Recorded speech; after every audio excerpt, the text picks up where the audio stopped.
블로거는 진짜 밥을 공짜로 먹나요? 안녕하세요, 시키입니다. 오늘은 제가 블로그에 관한 얘기를 하려고 합니다.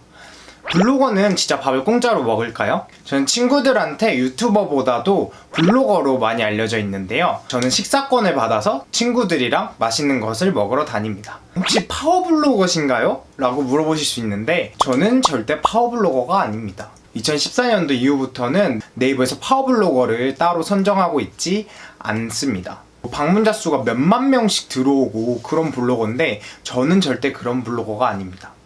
그러면은 파워블로거가 아니어도 블로그 체험단을 할 수 있는 건가요? 네, 블로그 체험단을 할 수 있습니다. 하루 방문자 수가 어떻게 되세요? 저는 하루 방문자 수가 한 1000명을 기준으로 거의 오르락 내리락 오르락 내리락 하고 있는 것 같아요.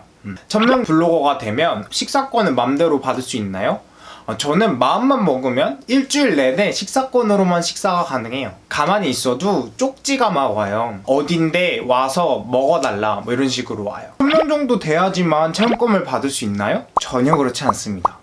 저는 체험권을 하루 방문자 수가 100명일 때부터 받기 시작했어요. 초반기에는 굉장히 다양한 블로그 체험단을 이용했었는데요. 어떤 블로그 체험단은 제가 어떤 가게에 선정이 돼 있다가 친구랑 약속을 다 잡아놨는데 갑자기 그 선정을 취소해버리는 경우가 있어요. 그러다 보니까 주로 사용하는 체험단이 2개 정도가 있었는데요. 한 체험단은 막상 가서 체험하다 보면은 그냥 맛들이 다 그냥 그런데 나머지 한 체험단은 실제로 방문했었던 음식점들이 진짜 내 돈 주고 가서 사 먹고 싶을 정도로 굉장히 마음에 드는 음식점들이 많이 있었어요. 그 체험단이 바로 서울오빠 체험단입니다. 서울오빠 블로그 체험단에 애착을 두는 경우 중 하나가 일단 이름이 서울오빠잖아요. 제가 서울 사람이거든요. 난 거야. 죄송해요. 서울오빠 블로그 체험단은 제가 뭐 블로그 영향력이 거의 없었을 때 하루 방문자 수 100명일 때 200명일 때 그때에도 저를 선정해줬고 꽤 괜찮은 체험권들을 서울오빠 체험단을 통해서 진행해 왔어요. 그리고 실제로 서울오빠 블로그 체험단을 이용해서 쓴 글들이 조회수가 잘 나오더라고요. 블로그 체험단 하면은 조회수가 떨어진다라고 생각하실 수 있는데 전혀 그렇지 않아요. 오히려 도움이 되고 블로그는 포스팅을 주기적으로 해주는 게 좋지만 매일매일 맛집을 찾아가서 돈을 내고 음식을 먹고 글을 올리기에는 저는 학생이다 보니까 부담이 되더라고요. 그래서 이런 체험단들을 굉장히 많이 활용하고 있어요. 블로그 체험단 하면은 꼭 맛있다고 써야 되는 거 아니에요? 절대 그렇지 않아요. 저는 맛있다라고 써야 되는 조건이 붙으면은 그 체험단을 절대 진행하지 않아요. 사람을 속이고 싶지 않아서 저는 솔직하게 글을 쓸 수 있는 체험단들을 진행하고 있어요. 제가 체험단을 통해서 다닌 곳들을 금액을 1년 반 동안 환산해보니까 500만원에서 600만원 정도 사이 있는 돈이 나오더라고요. 그 중에 제가 서울오빠를 통해서 체험했던 것만 계산을 해봤는데 한 300만원 정도의 식비를 절약했고요. 76군데 음식점을 갔었고 가게 가가지고 옷 또한 30만원어치 받았고 파마나 아니면 클리닉 시술 마사지 받는 것도 한 3-4번 방탈출 카페, 보드게임 카페 굉장하죠.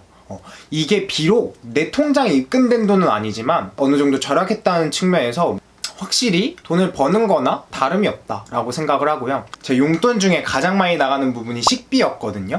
근데 블로그 체험단을 하면서 식비 지출이 주니까 용돈이 저축이 되더라고요. 서울오빠가 좋은 이유가 뭐냐면 체험을 하나 진행하면은 한 700포인트 정도는 기본으로 쌓이는 것 같아요. 그리고 뭐 출석 체크할 때마다도 포인트가 쌓이고 보통 1000원 포인트짜리 체험권들이 많거든요.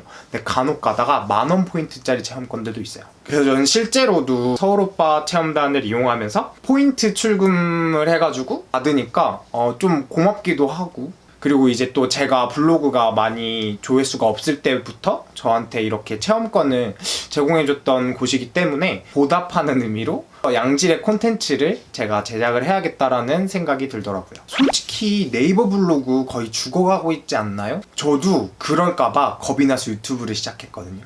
사실은 저는 블로그를 계속 하고 싶고 많은 사람들한테 맛있는 음식을 소개해주고 싶고 중국어 공부하는 꿀팁 같은 것들도 알려주고 싶고 여행 갔을 때 내가 여행을 즐기는 방법을 다른 사람들한테 소개해주고 싶고 해가지고 블로그를 시작했는데, 이거를 블로그를 보는 사람이 없으면 어떡하지? 라는 생각으로 유튜브를 시작을 했거든요. 유튜버들 보면은 내가 블로거를 때려치고 유튜버를 하는 이유 막 이런 식으로 해서 올라오는 경우가 있어요, 영상들이. 근데 아직까지는 저희 세대뿐만 아니라 부모님 세대들도 네이버 블로그 검색을 굉장히 많이 해요. 요즘 어린 친구들은 유튜브를 통해서 검색을 한다고 하거든요. 근데 유튜브를 통해서 검색을 하는 데는 한계가 있어요. 맛집을 찾는다고 했을 때 유튜브에서 맛집 검색하고 하나 들어가서 영상 1분, 5분 보는 것보다 블로그 들어가서 30초, 뭐 1분 만에 딱 사진 내려보고 메뉴판 보고 가격 보고 이렇게 하는 게 훨씬 더 효율적이거든요.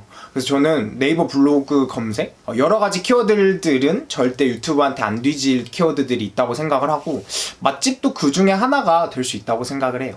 블로그 체험단 아무리 신청해도 선정이 안 돼요 라고 하는 블로거들이 있어요. 그럴 때는 사람들이 자주 안 가는 곳이어도 체험단을 체험하는, 경험하는 데 의의를 두고 가갖고 체험해보는 것도 좋은 것 같아요. 그러다 보면 본인 블로그 조회수도 올라가고 글 쓰는 작업에 대한 좀 전문성도 조금 생기고 블로그 체험단에서 선정이 되는 경우도 많아질 거라고 생각을 합니다. 그리고 저는 블로그가 굉장히 좋은 문화라고 생각을 해요. 내가 경험한 것, 내가 느낀 정보들을 다른 사람들이 유용하게 쓸 수 있게 재생산하는 과정이라고 생각을 하거든요. 그래서 좀 더 많은 분들이 블로그를 이용했으면 좋겠고, 블로그 이용할 때 비용을 절감하고 싶거나 추가적으로 용돈을 벌고 싶다라고 하신다면 저는 블로그 체험단 활용하는 거 추천드리고요. 그 중에서 서울오빠가 굉장히 다양한 체험권들이 올라와 있고, 보시면은 다양한 유튜브 체험권들도 있는데 유튜브 체험권들 같은 경우에는 10만 포인트, 많게는 15만 포인트까지도 줘가지고